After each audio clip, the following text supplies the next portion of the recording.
When my sister-in-law called the police on me over a text I didn't see, I realized something that shattered me. Family isn't always where you're safe. My name is Bella Marlowe, and for years I thought I was doing the right thing. Being supportive, being flexible, being the dependable one. Janelle, my sister-in-law, and I had a seamless babysitting arrangement. We started it during the pandemic. 3 days a week, I'd watch her kids, and 3 days a week, she'd watch mine. No money exchanged, no drama. It felt like a rare win-win in a chaotic world. Until one morning, she decided to blow it all up, and nearly destroyed my career in the process. It began with one missed message. One moment of silence during a 40-minute commute. That's all it took for her to weaponize law enforcement against me and turn what used to be mutual trust into a battlefield. And when she did that, she didn't just cross a line. She taught me a lesson I'd never forget. I remember the morning like it happened yesterday. It was just a regular Tuesday. I was running late, rushing to get the kids in the car. My youngest had dropped her backpack in the mud, and my oldest was whining about forgetting his science folder. The usual chaos. When we pulled up to Janelle's house, I waved as her front door cracked open. That was our routine. If one of us was busy or just not feeling chatty, we'd stay in the car and let the kids go inside once we saw the door open. Simple, easy. I didn't think twice. I waved. The kids ran up, the door opened wider, and I drove off. My phone was on silent, like always during my commute. I work in early childhood education, and I've built my whole career around keeping kids safe. Ironically, it wasn't until I got to work 40 minutes later that I even looked at my phone. 20 missed calls, a dozen texts, all from Janelle. The first few messages were cold. "I'm not watching your kids today." Then they got aggressive. "You're ignoring me." "I'm serious." "You have 45 minutes or I'm calling the cops." I stared at the screen, my hands shaking. She couldn't be serious. I immediately called her, my voice already trembling with panic. "Janelle, I didn't see the texts. I was driving. I'm sorry, I'll come get them now." "You've got 30 minutes, she snapped, "or I'm following through."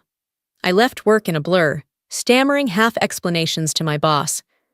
Thankfully, she was understanding, but that didn't stop my stomach from twisting with dread the entire drive back. I was 6 minutes past the hour when I turned onto her street, and I nearly slammed the brakes when I saw them. 2 police cruisers parked in front of her house. Lights flashing. My children were standing on the porch, holding hands, eyes wide, scared. I felt my knees go weak, and there she was, Janelle, talking to the officers like she was some noble whistleblower, calm, composed, righteous. I wanted to scream. Instead, I got out of the car, heart hammering, and approached the scene like it wasn't my entire life on the line. "I didn't abandon them," I told the officer. "I dropped them off like I've done 100 times before. I didn't know she wasn't watching them today. I didn't see the messages until I got to work." One of the officers looked at me like he'd heard this excuse a dozen times before. "You didn't check your phone before leaving them?" "I was driving. It was on silent." Janelle crossed her arms and piped up, loud and defensive. "I told her I couldn't watch them. She just dumped them on me." My hands clenched, but I kept my voice steady. "You didn't tell me anything until after I was gone. You knew where I worked. You knew how much damage this could do to me." She shrugged. The officers exchanged looks. One finally spoke. "This sounds like a miscommunication. We're not filing any reports, but don't let it happen again." They walked away.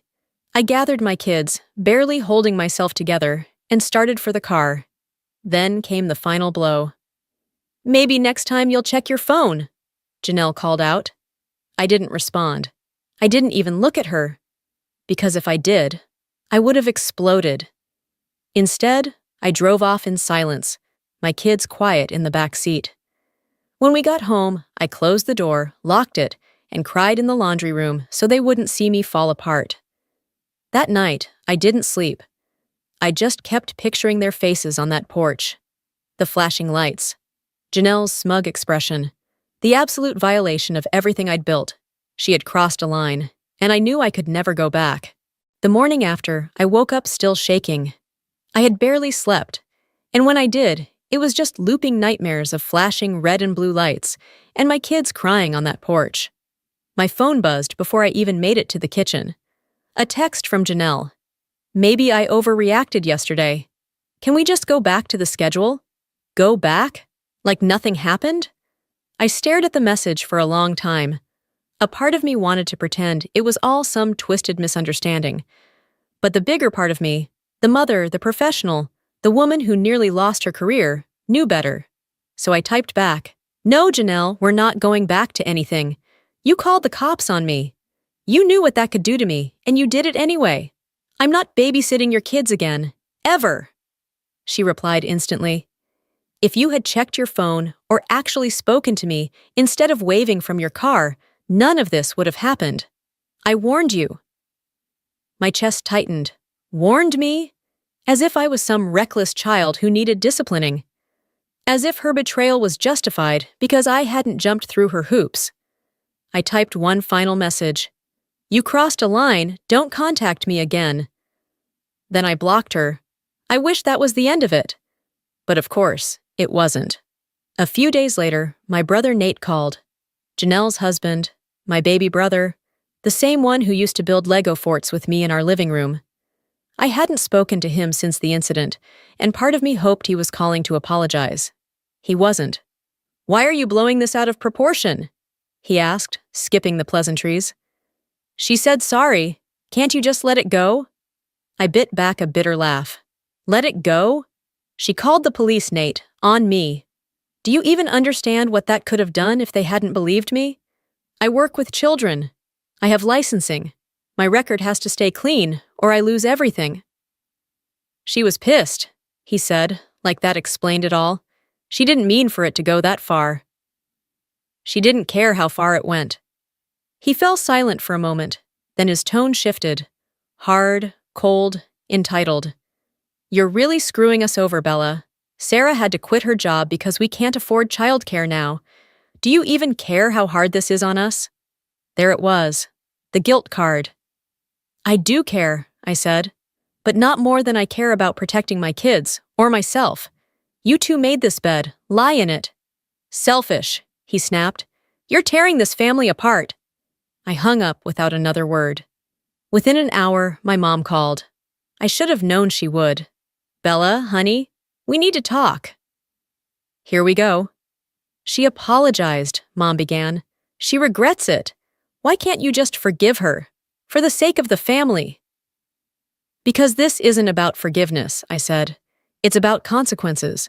She put my career, my children, and my safety at risk, and now she's reaping what she sowed. She's struggling. They both are. They need help. Then they can figure it out like the rest of us do. It's not my job to fix the mess they created. My mother sighed, long and deep, the way she always did when she didn't want to keep arguing, but also didn't want to agree with me. I just hate seeing the family like this. So do I. But I'm not the one who set the fire. A week passed. Silence. No texts, no calls. I thought maybe they finally got the message. Then one afternoon, I dropped by Mom's house to bring her a few groceries. And there they were, Janelle's kids, watching TV in the living room, snacks scattered across the carpet. My mom looked pale, tired, older than I remembered. Mom, are you watching them now? She looked at me with guilty eyes. Just a few days a week. They need someone. I couldn't say no. I closed my eyes. The pressure in my temples built like a storm. Mom, you don't have to fix this. They're my grandbabies.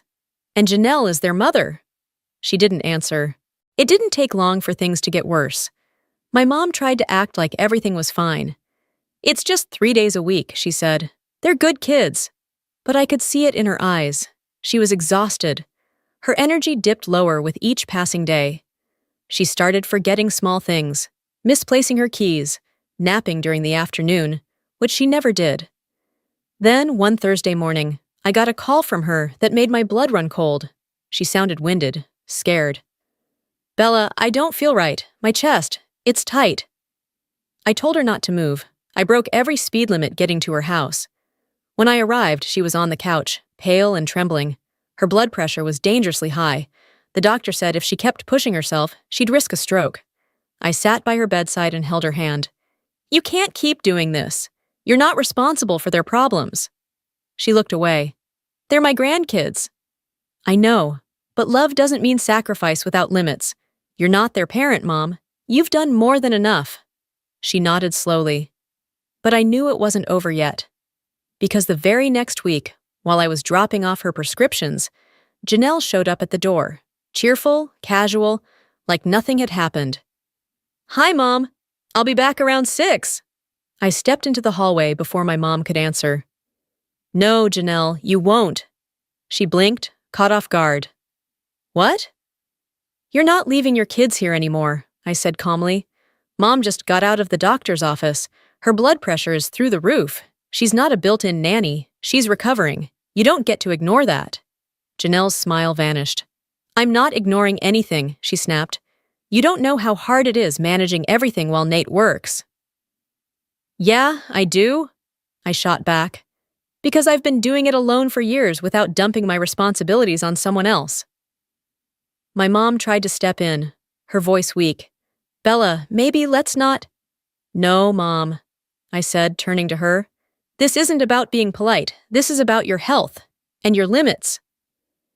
Janelle's face flushed red. This is between me and her, she hissed. You don't get to decide. Wrong, I said. You made it my business the day you risked her life with your laziness. So if you're not going to take care of your own kids, I'll make sure someone else holds you accountable. Janelle scoffed and stormed out, muttering, Unbelievable, under her breath. For a moment, I felt victorious. But the calm didn't last. 2 days later, my mom called me in a whisper. Bella? She left them here again. She just dropped them off and drove off before I could say anything. That was it. I called Janelle. No answer. Of course. So I left her a voicemail. You have 45 minutes to pick up your kids. If you don't, I'm calling the police. And unlike you, Janelle, I'm not bluffing. It felt surreal. The same threat she had once thrown at me now rolling off my tongue. But I wasn't doing it out of spite. I was doing it because no one else would hold her accountable. 30 minutes later, she came storming into the house like a hurricane. You're taking this too far, she screamed. You wouldn't actually call the cops on me. Try me, I said, arms folded. You were happy to do it to me. Why not return the favor? She grabbed her kids and left, slamming the door so hard the frames rattled. My mom looked shaken, but I didn't feel an ounce of guilt. Someone had to protect her. If she wouldn't do it for herself, then I would. Of course, Nate called that night, furious. What the hell is wrong with you? He yelled. You're really threatening to call the cops on your own family. I kept my voice flat. Oh, now it's a problem when someone calls the cops. How convenient. She was upset, he snapped. She didn't mean it like that. Well, I do, I said. You and your wife are wrecking everything you touch. I'm not going to let you drag Mom down with you. You're tearing this family apart. No, Nate, you and Janelle are doing that all on your own. And then I hung up. You'd think after the doctor's warning and the threat of police, Janelle and Nate would finally get it. They didn't. The very next week, Janelle dropped her kids off at Mom's house again. No call, no warning, just vanished like she always did. But this time, I didn't even bother with the warnings. I called the non-emergency police line and reported 2 children left with an elderly woman recovering from a medical event. I gave the facts, calm, clear, and without drama. I didn't embellish. I didn't have to. The officers arrived while Janelle was still gone. When she returned and saw them speaking with Mom, she exploded. You called the cops on me? She screamed. I stood up. Yes, you did it to me first, remember? What goes around comes around. The officers didn't arrest her, but they gave her a firm warning. Don't leave your kids with someone who can't care for them. That hit her. Hard. She didn't have a smart comeback this time, just a clenched jaw and a silent retreat. After that, she and Nate finally stopped dropping the kids off, but the damage had already taken root. Janelle couldn't handle full-time parenting. Nate was working non-stop. Their marriage started crumbling under the weight of resentment. Nate even began crashing at Mom's house a few nights a week, just to get away and breathe. Mom, of course, was heartbroken. "I just want us to be a family," she told me one night, her eyes red and tired. "Mom, we are," I said gently, "but not everyone deserves to be part of it in the same way." Janelle, meanwhile, started spinning her own version of events to the extended family, painting herself as a struggling mom and me as the cold-hearted sister-in-law who abandoned them. She left out the police part. Naturally, I got phone calls from relatives trying to guilt me. "Can't you just help a little?" one asked. "They're struggling." "Did she tell you she called the police on me first?" I replied. Silence, every time. Then came the breaking point. One night, Mom called me. "Bella, Nate's here. He's drunk."